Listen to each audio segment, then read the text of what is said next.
फैसल साहब, एहतजाज तो हर पाकिस्तानी का हक है और आईने पाकिस्तान उसको ये हक भी देता है, लेकिन क्या पुरतशद्दुद एहतजाज होना चाहिए? क्या इमलाक को नुकसान पहुंचाना चाहिए? और क्या सड़कें ब्लॉक करके आम शहरियों को तकलीफ दे के इस किस्म के एहतजाज का हक भी आइन देता है? देखिए, आइन में आर्टिकल 16 बड़ा क्लियर है। आप कोई भी ऐसी एक्टिविटी नहीं कर सकते हैं जो कि दूसरों को परेशानी का बायस बने या दूसरों की आप इमलाक को नुकसान पहुँचे। वो एहतजाज जो है पुरतशद्दुद अगर हो जाए तो फिर उसकी इजाज़त तो कानून और आइन में नहीं है। एहतजाज हमेशा पुरअमन होना चाहिए, ये तो है कानूनी सूरत हाल। लेकिन ये बात पूरी दुनिया में आपने देखा होगा कि अक्सर औक़ात जो सियासी एहतजाज हैं वो पुरतशद्दुद मुज़ाहरों में कन्वर्ट हो जाते हैं।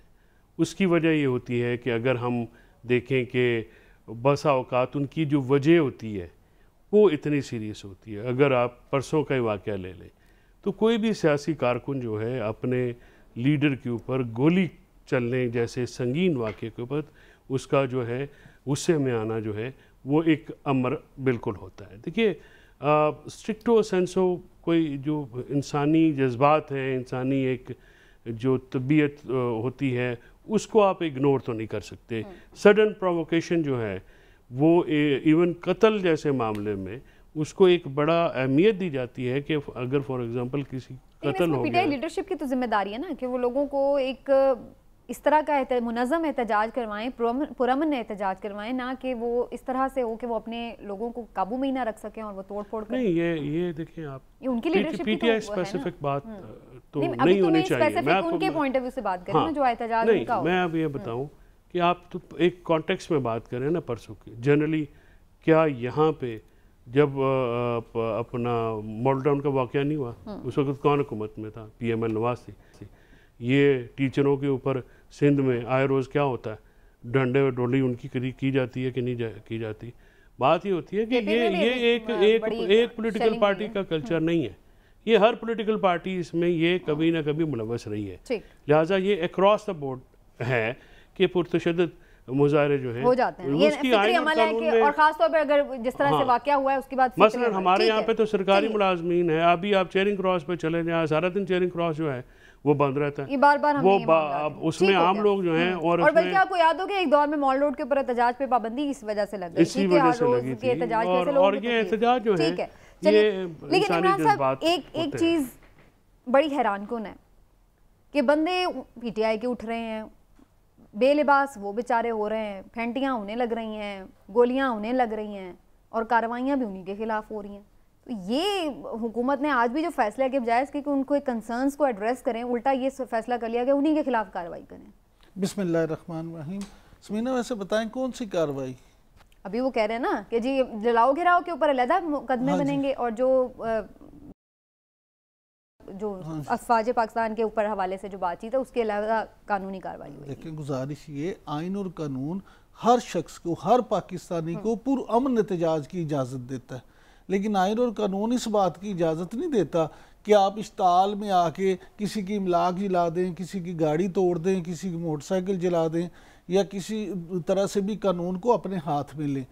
मुहज़्ज़ब माशरों में भी एहतजाज होते हैं और लाखों लोग एहतजाज में निकलते हैं, लेकिन उसका मतलब वहाँ तो तोड़ फोड़ उस तरह से नहीं होती, और अगर तोड़ फोड़ होती है तो उनको कानून के शिकंजे में लाया जाता है। देखिए, रूल ऑफ लॉ जो है, अगर हम उसकी बात करेंगे तो फिर ये सारी चीज़ें होंगी। कोई भी ये नहीं है मामला कि जी अगर PTI के लोग एहतजाज करें तो क्योंकि एहतजाज भी उनके साथ हुआ, इससे तो कोई इनकार नहीं कर सकता कि इमरान खान साहब को जो गोलियां लगी हैं, हम तो कह रहे हैं कि ये इंतहाई जुल्म है।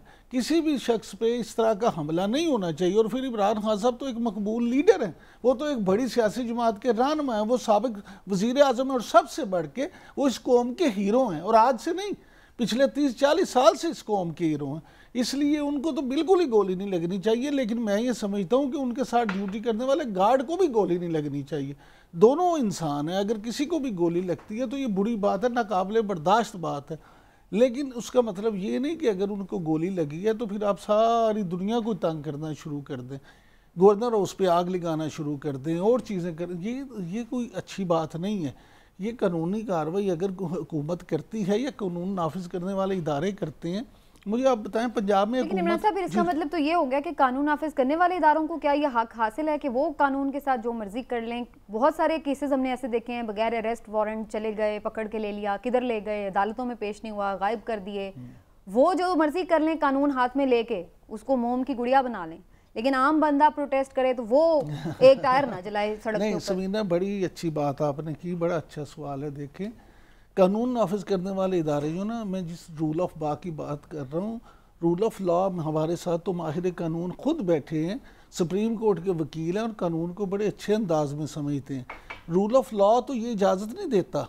रूल ऑफ लॉ पे अगर आप बात करें तो जो पाकिस्तान का कानून और आइन है उसके मुताबिक तो कानून नाफिज करने वाले इदारे, वो पुलिस हो या कोई और इदारा हो, तो वो वारंट के बगैर ना किसी को गिरफ्तार कर सकते हैं और ना ही रिमांड दिए बगैर उससे कुछ भी कर सकते हैं। और दूसरी बात ये सबसे अहम कि ये जो आप बात करती हैं ना कि जी अगर वो बगैर किसी वारंट के, बगैर किसी केस के, बगैर उसके उठा के ले जाएं, तो चौधरी साहब आपको बताएंगे कि उन पे भी अगवा का मुकदमा होता है कानून की अगर आप बात करें। लेकिन मामला ये है कि ईंट का जवाब आपने हर बात में पत्थर से तो नहीं देना कि जी कानून नाफिज करने वाले इदारे अगर खुद कानून पे अमल नहीं कर रहे तो हम भी नहीं करें। चौधरी साहब से पूछो, चौधरी साहब फिर जो कानून नाफिज करने वाले इदारे अगर वो कानून की पासदारी ना करें और अवाम फिर भी करे, तो वो अवाम फिर किधर जाए, किसके पास जाए? वो हमने तो नहीं देखा किसी के ऊपर अगवा का मुकदमा, जिसकी बात इमरान साहब कर रहे हैं कि किसी ने अगर वारंट के बगैर उठा लिया तो उसके ऊपर अगवा का मुकदमा हो गया। देखिए, पाकिस्तान जैसे मुल्क में, ख़ासकर पाकिस्तान में, हम अपने मुल्क की हिस्ट्री की बात करें, ये बहुत ही एक भयानक किस्म की एक रस्म है। मुझे बिल्कुल कोई आर नहीं है, बलोच मिसिंग पर्सनस है, मिसिंग पर्सनस का बहुत बड़ा एक प्रॉब्लम है जिसमें लॉ इन्फोर्समेंट एजेंसीज बराह रास्त मुलव्वस भी रही हैं। उनके ऊपर बड़े संगीन जो है इल्ज़ामात भी हुए हैं और उनके ऊपर कानूनी जो है वो कार्रवाई भी की गई है। आज भी मिसिंग पर्सनस के केसेस अदालतों में पेंडिंग पड़े हैं और ह्यूमन राइट्स की जो NGOs है या जो ह्यूमन राइट वॉच या लोकल और बैनुल अक़वामी जो तंजीमें हैं, इस पर काफ़ी वो कंसर्न है। किसी भी आइन और कानून में किसी भी जो सबसे ज़्यादा आर्टिकल 5 के तहत पाकिस्तान की अथॉरिटीज़ और पाकिस्तान के सिटीज़न, कोई किसी, चाहे वो फ़ौज हो, चाहे वो अदालत हो, चाहे वो पुलिस हो, चाहे वो इंतज़ामिया हो, चाहे वो पार्लियामेंटेरियंस हो, किसी को ये इजाज़त नहीं है और उनके ऊपर इनवॉयलेबल ड्यूटी है कि वो पाकिस्तान के कानून और पाकिस्तान के आइन के ऊपर मुकम्मल तौर पे अमल दरामद करें। और इस ड्यूटी से आप कभी भी सरफ़ नज़र नहीं कर सकते, बल्कि ये कहा गया है, बहुत सारी अदालतों की जजमेंट्स हैं कि अगर आप कोई अथॉरिटी हैं, ख़ासकर लॉ इन्फोर्समेंट एजेंसीज हैं या आप हुकूमती ओहदों पे हैं, तो आपकी ज़्यादा जिम्मेदारी बनती है, आपके ऊपर ज़्यादा जिम्मेदारी। सब छोटा सा सवाल मेरा यहाँ पे, बड़ा मासूम सा सवाल, आइन और कानून में right two way, right of वे की अभी कोई बात है या नहीं? आइन और कानून के मुताबिक आप किसी का रास्ता रोक सकते हैं, किसी का रास्ता बंद कर सकते हैं?